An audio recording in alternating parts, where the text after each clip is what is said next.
Hi and welcome to this section. In this section, we will be discussing on tagging in Git. Tagging is nothing but these are just used to specify the number of commits which are imported in our repo. So we do have two types of tagging in Git. One is lightweighted tag, which just points the specific commit, and then annotated tag, it acts as an object and all of these info would be stored in our Git database.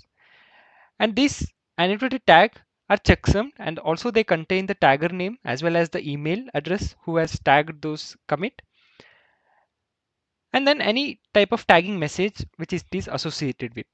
Let's jump on to the practical session here. Here I'm currently inside my demo project one repository. Inside I'm on the main branch. Now simply what I'll do is I have already committed some of the commits in this main branch. I'll simply go here and just execute the command, and I'll just tag this particular commit. I'll say git tag. I'll annotate it. I'll say this as some version.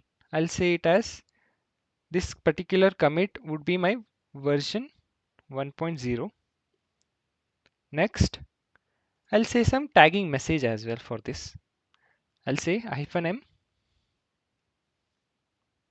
This is the version 1. I'll say this would be my tagging message. I'll just say enter.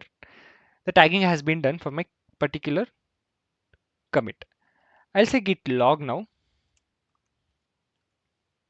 If you see here, this is the current particular commit which I did, and it is associated with tag version 0.1. And now if I go back and execute git tag, it gives what is the tag which it is associated with. All the tag details it would give, and I want to view more details about this tag. I'll simply say git show. I'll mention this tag info,